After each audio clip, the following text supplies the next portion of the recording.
Embarrass हुई जब आपकी अम्मा आपके स्कूल आई और बच्चियों ने आप पर इतना प्रेशर डाला कि थी हमारी अम्मी टीवी पे आती हैं, तो बजाय कि आपने कहा क्यों ज़बरदस्त, आपने कहा ओहो। नहीं, क्योंकि उनके बोलने का तरीका भी बहुत अलग था। अगर कोई मुझे इस तरह बोलता कि क्या बात है अम्मी टीवी पे आती हैं, अम्मी टीवी पे आती हैं, क्योंकि उस वक्त आज से 12-13 साल पहले वो कॉन्सेप्ट इतना नहीं लोग, और बच्चों को तो वैसे इतनी समझ नहीं होती, तो सब बहुत हैरान हुए और सब एक साथ बोलना शुरू हुए। तो मुझे बच्ची थी, जाहिर सी बात है, अब अगर कोई बोले तो मुझे पता है मुझे क्या बोलना है, लेकिन उस वक्त मुझे वो हुआ। फिर मैं खैर घर गई तो मैं बहुत रोई और मैंने उनसे बहुत लड़ा कि आप ऐसे ना किया करें, मैं एम्बैरेस होती हूँ स्कूल में। तो कहती मैं तुम्हारे साथ कल चलूँगी। मैंने कहा नहीं, आप मेरे साथ कल नहीं जाएंगी, आप मुझे ड्रॉप करने भी नहीं जाएंगी, मैं खुद जाऊँगी। तो छोटी थी। तो फिर आप ऐसे गई उनके साथ अगले दिन ड्रॉप करने? हाँ, मैं जाती थी बस, लेकिन गेट पे रुकेगी कभी नहीं। मैं तो और बोल्ड होके गई थी। नहीं, उसको जब इन लोगों को छोड़ने जाती थी कहती थी बस गेट पे रहें। फिर जब पेरेंट टीचर मीटिंग उसमें तो जाना पड़ा, फिर उसमें टीचर्स बड़ी इम्प्रेस होती थी, वो खुश होती थी, वो इंतजार करती होंगी ना, अक्सर पूछती होंगी अच्छा बताएं ड्रामे में आगे एंडिंग क्या होगी। अच्छा, ये जब आप हरीम को जब कभी स्कूल से रहने जाती थी आप, ये नहीं, मुझे स्कूल और पिक एंड ड्रॉप हमारे अब्बा करते थे। अच्छा। लेकिन ऐसा एक एम्बैरेसिंग वाकया मेरे साथ भी हुआ है। मुझे कॉलेज नहीं स्कूल 9th क्लास में या 8th क्लास में मैंने बताया, तब बताना शुरू किया था कि हमारी अम्मा ड्रामों में आती है। उसने बोला कौन से ड्रामों में आती है? मेरी एक फ्रेंड थी, मैंने पिक्चर दिखाई, उसने पिक्चर देखी, अच्छा कि तुम्हारी अम्मा है, तो अमिताभ बच्चन मेरे दादा है। तो मैंने कहा ये मेरी तारीफ करके गई है कि बेइज्जती करके गई है, और मैं खड़ी सोचती रही। फिर उसके बाद मैंने कभी किसी को नहीं बताया मेरी अम्मा ड्रामों में। एक्चुअली उन्होंने यकीन नहीं किया कि ये इनकी अम्मा टीवी में। हाँ, तो इतनी बुरी बेइज्जती कि मैंने कभी बताया नहीं। हाँ, तो ये ऐसे कहते हैं जैसे मेरे बेटों ने कभी लगा ली ना, छोटे बेटे ने, वो तो सब मैसेज करके पूछते हैं मोहम्मद ये तुम्हारी अम्मी है? कहेंगे नहीं, मैं फिर किसके साथ खिंचवाऊंगा? नहीं यार, नहीं अम्मी नहीं है। मेरी नंद का बच्चा अपने स्कूल में उसने किसी को बताया, लास्ट ईयर की बात है, कि ये हमारी ना मामी है। उसने कहा यार इतनी नहीं छोड़ा करो। और मामी कहाँ से आ गई है? अब आपको ना ब्रेक में मुझ पे एक बड़ा इंकशाफ है, वो ये कि माँ बेटियां तो ये बैठी हुई है, लेकिन जो असल में जो सोल कहती है ना माँ बेटियां, तो वो अलग से सिस्टम है, क्रॉस। ये क्रॉस है, क्योंकि इन दोनों की पर्सनालिटी ड्रामा से भी साथ काम करी तो इन दोनों की पर्सनालिटी मैच करती है, और जनाब सना और फरज इनकी पर्सनालिटी है वो जो मैच करती है। अच्छा, हरीम का ये है कि जिस तरह का रंग होता है उसमें रंग जाती है। जब ये मेरे साथ होती है तो बिल्कुल जैसे मैं होंगी ये वैसे ही होगी।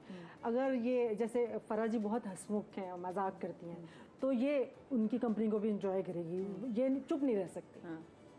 अच्छा, नहीं मैं नहीं, अगर सना सोबर है बहुत ज़्यादा, मैं सॉरी गहरी सोबर है, तो मैं नहीं इतनी हो सकती हूँ, क्योंकि अगर थोड़ी देर में बैठूँ ना तो मुझे घबराहट शुरू हो जाती है कि मैं इतनी खामोश क्यों हूँ। अच्छा, हम लोग थोड़ी देर चुप रहे तो हमें अच्छा लगता है, हमें लगता है हम अपना फील कर रहे हैं। नहीं भाई, गलत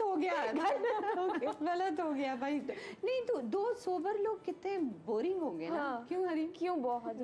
मुझे लगता है कि कुछ टाइम हर किसी का हर दिन में आता है वो टाइम जब उसको अपनी स्पेस या अपना वो टाइम लेना होता है, लेकिन कुछ लोग होते हैं इस तरह की एनर्जी होती है अराउंड, जो कि बहुत अच्छी बात है। मुझे बहुत अच्छा लगता है ऐसे लोगों के साथ कि मुझे कम बोलना पड़े और आप मेरा काम कर दो। बहुत दफ़ा सेट पे भी और फैमिली गैदरिंग्स में भी ऐसा होता है कि जब आपका दिल नहीं चाह रहा होता है, लेकिन आप ऐसे इंसान के साथ बैठते हो जो आपको पता है कि आपको बोलने की ज़रूरत नहीं पड़ेगी और आप आराम से वहाँ बैठे रहो। क्योंकि बहुत दफ़ा होता है आप चुप होते हो, अगला भी चुप होता है, तो आप लोग कमरे में बैठे हुए होते हो और सोच रहे होते हो कि अच्छा मैं यालों को जिनी आ जाए, क्या बात कर रहे हैं। लेकिन मैं अपना कंफर्ट जोन देखती हूँ। एग्जैक्टली। आपने 4-5 दिन इकट्ठे काम किया, आपको लगा कि हाँ इससे मैं बात कर सकती हूँ, ये मेरे लेवल पे आके बात कर लेगा, मुझे अंडरस्टैंड करेगा, तो देन मैं बात करती हूँ, अदरवाइज मैं खामोश रहती हूँ। हाँ, नहीं, मुझे कुछ समझ नहीं आता तो मैं खामोश। मैं पहले दिन ही सेट पे सबको, और अगर कुछ समझ आता तो फिर बहुत बातें होती हैं। बहुत बातें पहले मिले थे, पहले जब हम तो शुरू में पहले दिन ही मेरी और फरा जी की ऐसी दोस्ती हो गई थी। अच्छा तो फरा जी यहाँ पे कह रही है अंदर मेकअप रूम में फरा फरा फरा क्या से बात करो। ये हम उम्र से यही है। और मैं इसको कहती हूँ क्योंकि बीना मेरी बहुत अच्छी दोस्त है, मैं कहती हूँ खाला कह दे, फरा आपा कह दे, नहीं भाई फरा। मैं क्योंकि पूरा दिन सहेलियां बनी रहती हैं तो वो फरा ही होगी।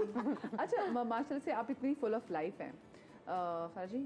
अभी मुझे अब बहुत से लोग जो हैं, मतलब मुझ समेत बहुत सारे लोगों को नहीं पता था कि ये एक बहुत ही एक टफ लाइफ के फेज से गुजर के आई हैं अभी रिसेंटली, बल्कि अभी भी इसको फाइट कर रही हैं और बहुत से लोगों को पता नहीं है। और क्योंकि ये इतना हंसती मुस्कुराती हैं, she is so full of energy कि कोई ये यकीन ही नहीं कर सकता कि फरा जी को अभी रिसेंटली स्टेज 3 कैंसर जो है वो डायग्नोस हुआ था। सो वो जो रेवलेशन थी वो आपको कब पता चला कि मुझे कैंसर है? और आप जैसे बंदा जो कितना हंसता खेलता और उसको पता चले कि ओह, और आप सिंगल मदर, आपके हस्बैंड की डेथ हो गई है, how hard was it for you? नहीं, जिस दिन मुझे पता लगा मैंने बच्चों में हलचल देख ली, क्योंकि मेरे टेस्ट हो रहे थे, ये हो रहे थे। तो जब मेरे बच्चे ज़्यादा वॉक करने लगे ना, तो फिर नेचुरली मैं सोचती, तो मैं बेड पे लेट के सोची थी कि बच्चों कोई गड़बड़ है। तो फिर एक दिन उसी रात ये लोग आके बैठे कि मम्मा एक बात करनी है। मैंने कहा हाँ क्या हुआ है मुझे? तो इन्होंने बताया कि मम्मा आपको कैंसर डायग्नोस हुआ। मैंने कहा ओके। मैंने कहा किधर का? कहेंगे किडनी का। ओके ठीक है, कल आज जाते हैं डॉक्टर। हाँ, क्योंकि सीटी स्कैन की रिपोर्ट पहले आ गई थी, तो हमने जब रिपोर्ट्स बाहर भेजी तो जो साइज़ था ट्यूमर का वो 5 सेंटीमीटर से ऊपर था, जो कि कैंसरस होता है। तो आइडिया तो रात में ही हो गया था। तो हमने कहा कि कल डॉक्टर बताएगा, उससे बेहतर है हम सब साथ मिलकर बैठ के उनको एक हिंट दे दें कि उनके लिए शॉकिंग ना हो, अगर कुछ भी हो तो हम संभाल लें वहाँ पे। तो जब हमने उनको बताया, मेरा छोटा भाई उस वक्त लाहौर क्रिकेट खेलने जा रहा था, तो मैंने अली भाई, मेरा बड़ा भाई जो है अली भाई, मैंने उनको बोला कि उसको बोले मत जाए, क्योंकि कल हम जा रहे हैं, रिपोर्ट्स आ गई हैं ये वो। तो मैंने कहा मम्मा से बात करते हैं।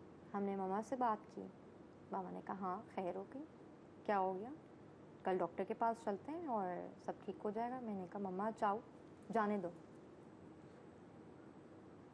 जाने तो उसका करियर है, कहते हैं जो सिंगल मदर होती है ना वो स्ट्रांग हो जाती है। वो कहते हैं उसका करियर है, उसने बच्चों को हंसते मैंने खेलते कहा उसका कैरियर है, जाए वो जाए, उसको नहीं बताना, वो बताएगा तो वो रुक जाएगा, वो रुक जाएगा तो मैं परेशान होंगी। वो डिस्टर्ब होंगे, वो छोटा तो छोटे बच्चे ज़रा अटैच वो बहुत और है। वो लाहौर चला गया उस दिन, जिस दिन हमें शाम में जाना था।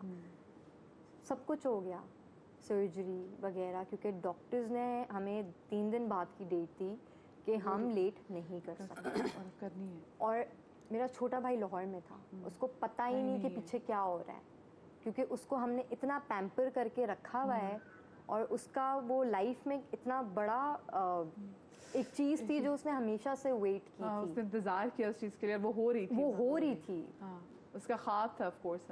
और मैं और मेरा भाई थे 2, छोटे को पता नहीं, और मम्मा इस हालत में, बहुत मुश्किल था। तो आपको जब स्पेसिफिक, क्योंकि सर्जरी जैसे बताया कि जब पता चला उसके बाद 3 दिन के अंदर ही आपकी सर्जरी भी करनी थी,